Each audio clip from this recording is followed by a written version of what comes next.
नमस्कार दोस्तों। आज की इस वीडियो में हम लोग ह्यूमन एम्पावरमेंट पे एक प्रश्न दिया गया है, वो यहाँ पे हम लोग डिस्कस।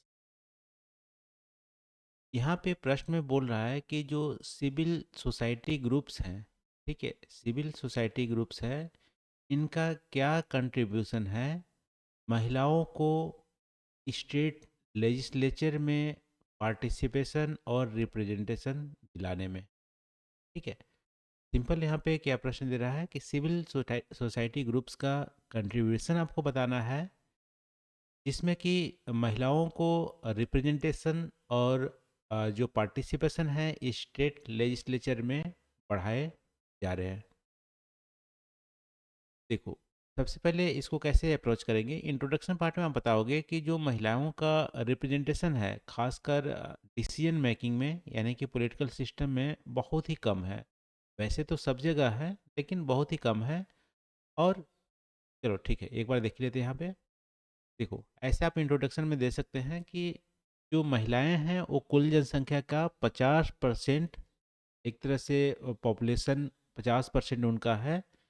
लेकिन फिर भी इनको पॉलिटिक्स में या डिसीजन मेकिंग में इनका रोल बहुत ही कम है। अभी फिलहाल अपने पार्लियामेंट में महिलाओं का रिप्रेजेंटेशन की बात करें तो ये लगभग में 14% है। लेकिन राज्य स्तर पे, राज्य विधानसभा में आप देखोगे तो 14 भी नहीं है ये। इनका डिसीजन डिसीजन मेकिंग में रोल और भी कम है। तो बोल सकते हैं यहाँ पे कि जो महिलाएं का जो पार्टिसिपेशन है वो बहुत ही कम है। इस संदर्भ में बहुत सारे नागरिक जो समाज समूह हैं, सिविल सोसाइटी ग्रुप्स हैं, वो काम कर रहे हैं कि महिलाओं को ज़्यादा से ज़्यादा पॉलिटिक्स में लाया जाए और डिसीजन मेकिंग में उनका रोल लाया जाए। तो यहाँ पे अब सिविल सोसाइटी के रोल के बारे में आप बॉडी पार्ट में बता सकते हैं। तो सबसे पहले महिलाओं के लिए आरक्षण के संदर्भ में सिविल सोसाइटी यहाँ पे क्या काम कर रही है। देखो, एक सिविल सोसाइटी ग्रुप है नेशनल अलायंस फॉर वुमेन। एक ऐसा संगठन है जो महिलाओं के आरक्षण के लिए एक तरह से काम कर रहा है, लड़ रहा है, प्रचार कर रहा है। ठीक है, इनका मेन मकसद है कि लोकसभा और राज्य की विधानसभाओं में 1/3 जो सीट है वो महिलाओं के लिए आरक्षित रहना चाहिए। तो ये आप याद रखिएगा, नेशनल अलायंस फॉर वुमेन एक ऐसा संगठन है जो कि रिजर्वेशन के लिए, महिलाओं के रिजर्वेशन के लिए विधानसभाओं में ये काम कर रहा है। ये नागरिक समाज समूहों का ही प्रयास था, जो कि 74th कॉन्स्टिट्यूशन जो अमेंडमेंट आए थे, वहाँ पे जो पंचायती राज इंस्टीट्यूशन है वहाँ पे 1/3 सीट महिलाओं के लिए आरक्षित है। तो आप देख सकते हो सबसे लोअर लेवल पे जो हमारी डिसेंट्रलाइज है, सबसे लोअर लेवल पंचायती राज इंस्टीट्यूशन है, वहाँ पे तो 1/3 सीट आवंटन कर दिया गया है। लेकिन राज्य विधानसभाओं और लोकसभा में अभी तक सीट आवंटन नहीं किया गया है। उसके लिए ये हमारा काम कर रहा संगठन।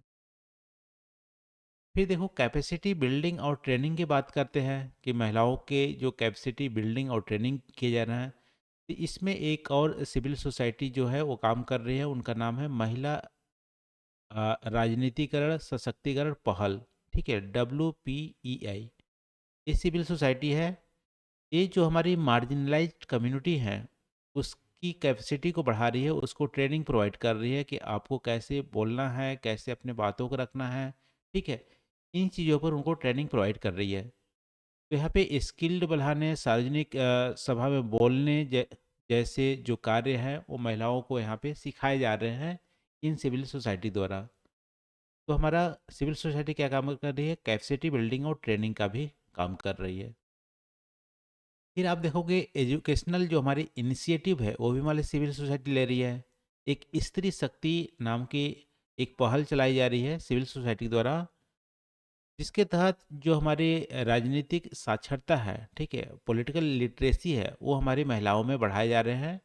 और चुनावी प्रक्रिया, यानी कैसे चुनाव किए जाते हैं, इलेक्टोरल रोल क्या होता है, इन सारी चीज़ों, गवर्नेंस क्या होती है, गवर्नेंस के स्ट्रक्चर क्या है, कैसे राजनीति में भागीदारी हम बढ़ा सकते हैं, इनके महत्व को, सारी जानकारी हमारे स्त्री शक्ति जो पहल है उसके तहत महिलाओं को दिया जा रहा है। तो सिविल सोसाइटी हमारा एजुकेशनल इनिशिएटिव भी हमारा दे रहा। फिर आप देखोगे सिविल सोसाइटी में सपोर्ट नेटवर्क्स है, ठीक है। सपोर्ट नेटवर्क्स, इसको आप बोल सकते हैं स्वनियोजित महिला संघ सेवा। तो सेवा एक पहल चलाई जा रही है सिविल सोसाइटी के द्वारा। इसके तहत जो एक तरह से नेटवर्क का जो पीपल है, सिविल सोसाइटी के लोग हैं, वहाँ पे एक सपोर्ट नेटवर्क इस्टेब्लिश किए गए हैं। और वहाँ पे ऐसा वातावरण को बढ़ावा देता है जहाँ पे ये जो सपोर्ट नेटवर्क है, इसमें ऐसे वातावरण को बढ़ावा देते हैं जहाँ पे महिलाएं अपना अनुभव को साझा कर सकती है और सामूहिक रूप से राजनीतिक भागीदारी में जो चुनौतियाँ हो रही है उसके समाधान का भी निवारण कर सकते हैं। तो सपोर्ट नेटवर्क चलाए जा रहे हैं। इस तरह से आप बोल सकते हो कि सिविल सोसाइटी जो महिलाओं के हैं उसके रिप्रेजेंटेशन पार्टिसिपेशन स्टेट लेजिस्लेचर में बढ़ाने के लिए बहुत सारा काम कर रही है, जिसमें रिजर्वेशन को प्रमोट करना, कैपेसिटी बिल्डिंग करना, एजुकेशन इनिशिएटिव लेना और यहाँ पे सपोर्ट नेटवर्क प्रोवाइड करना। इन सारी चीज़ों के चलते हमारा अ, महिलाओं का यहाँ पे भागीदारी हो उसको सुनिश्चित किया जा रहा है। ये सारे कंट्रीब्यूशन के बारे में आप बता सकते हैं। ये रहा दोस्तों आज का वीडियो का डिस्कशन। बस इतना ही। Thank you for watching. मिलते हैं अगले वीडियो में नए टॉपिक के साथ।